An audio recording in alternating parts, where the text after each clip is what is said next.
Friends, आज हम unit 4 chemistry of fuels and lubricants के अंतर्गत कंबशन ऑफ फ्यूल के बारे में डिस्कस करेंगे। ईंधन का दहन क्या होता है और ये कितने प्रकार का होता है, और लास्ट में हम chemical reactions occurring during combustion of fuel के बारे में डिस्कस करेंगे। फर्स्ट ऑफ ऑल, कंबशन जिसको हम बर्निंग भी बोलते हैं, किसी भी ईंधन का दहन करना या उसको जलाना क्या होता है। Combustion is a chemical reaction in which a substance और fuel combines with the oxygen producing heat and light. तो कंबशन जो दहन है, एक तरह से हम कह सकते हैं केमिकल रिएक्शन होती है, रासायनिक अभिक्रिया होती है जिसमें कोई भी ईंधन ऑक्सीजन की उपस्थिति में जलता है और बर्नअप होके वो हीट और लाइट हमें देता है। साथ ही हम इसको क्या कह सकते हैं, combustion is always an exothermic reaction. तो कंबशन दहन के द्वारा हमेशा क्या होता है, हमें ऊष्मा प्राप्त होती है। इसे हम इसलिए कहते हैं ऊष्माक्षेपी अभिक्रिया कहा जाता है, या उसे एक्सोथर्मिक रिएक्शन हम कहते हैं। Now we will study about the types of combustion. Combustion दो प्रकार का होता है। First one is complete combustion and second one is incomplete combustion. Complete जैसे जिसको हम बोलते हैं पूर्ण दहन होना, ईंधन का पूर्ण दहन होना और अपूर्ण दहन होना, दो तरीके के प्रकार हो गए।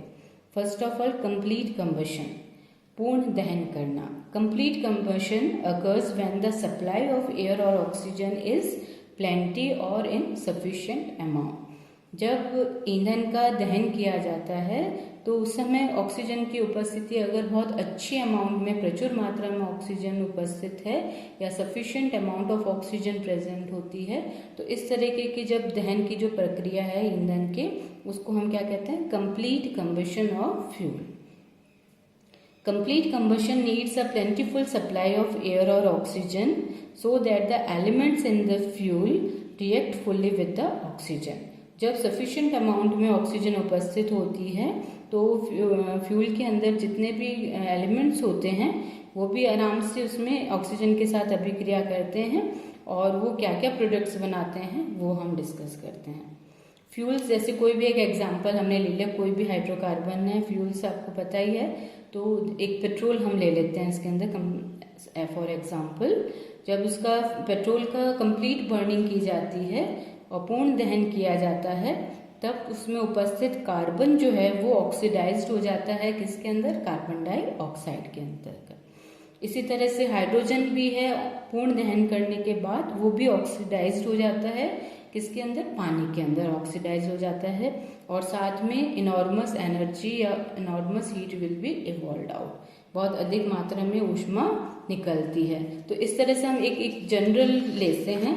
In general for complete combustion क्या होता है, ये हाइड्रोकार्बन मतलब हमारा फ्यूल हो गया। जब ऑक्सीजन की प्रेजेंस में सफिशिएंट अमाउंट ऑफ ऑक्सीजन उपस्थित होती है, प्रचुर मात्रा में ऑक्सीजन उपस्थित होती है, तो हमेशा दहन होने के बाद में हमें क्या प्राप्त होता है, कार्बन डाइऑक्साइड और पानी प्राप्त होता है। तो इसको एक एग्जाम्पल लेके और समझ लेते हैं। On complete combustion of methane, methane है हमारा CH4।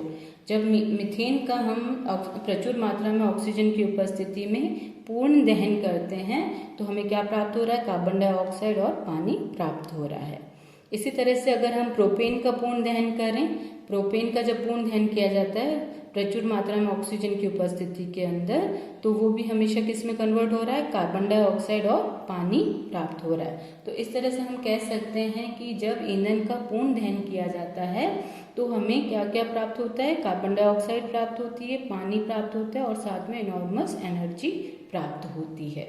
तो अब हम पढ़ेंगे इनकम्प्लीट कंबशन, जिसको हम बोलते हैं अपूर्ण दहन, या जिसका पूर्ण रूप से दहन नहीं हुआ हो, ऐसे फ्यूल को हम क्या बोलेंगे, incomplete combustion of a fuel. तो जैसे इनकम्प्लीट कंबशन की अगर बात करें हम, incomplete combustion occurs when the supply of air और ऑक्सीजन इज पुअर और इन लिमिटेड अमाउंट, या हम कह सकते हैं उसकी जो मात्रा होती है वो कैसी होती है, सफिशिएंट अमाउंट नहीं होता, इनसफिशिएंट अमाउंट ऑफ ऑक्सीजन की उपस्थिति में होता है।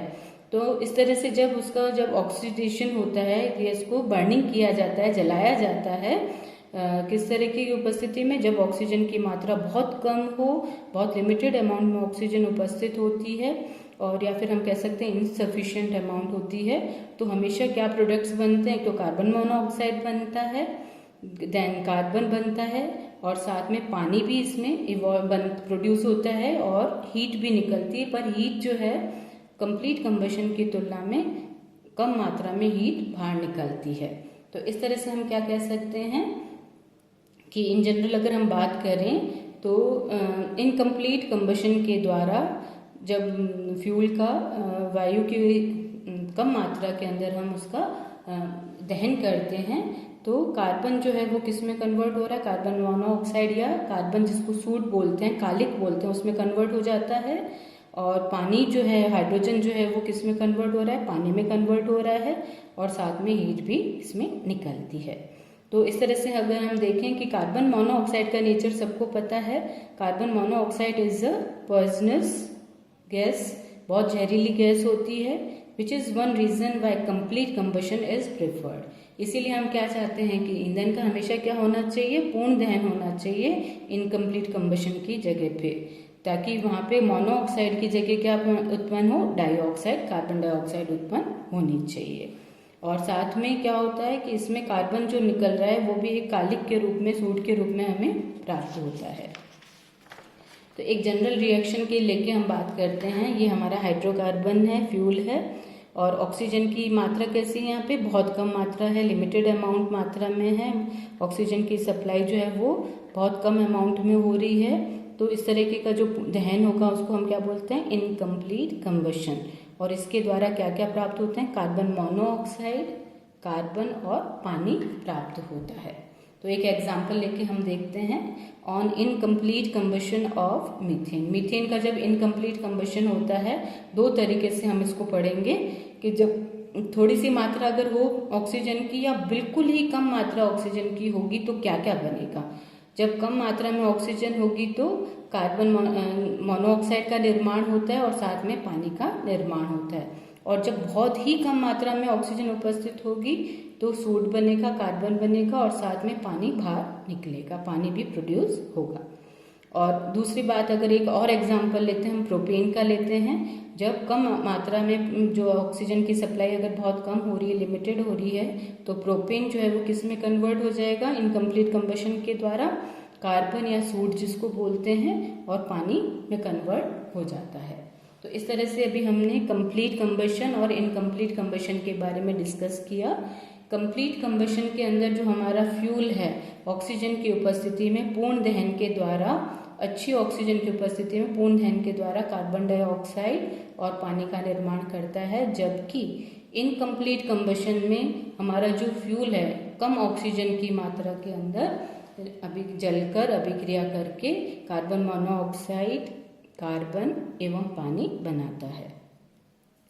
अब हम बात करेंगे कि किसी भी हमारे जितने भी फ्यूल के अंदर उपस्थित एलिमेंट्स हैं उनको जलाने के लिए कितनी ऑक्सीजन की आवश्यकता पड़ती है, और वो ऑक्सीजन की आवश्यकता चाहे बाय वेट बात करें चाहे वॉल्यूम के द्वारा कितनी चाहिए, हमें कितनी रिक्वायरमेंट रहती है ऑक्सीजन की किसी भी एलिमेंट को जलाने के लिए।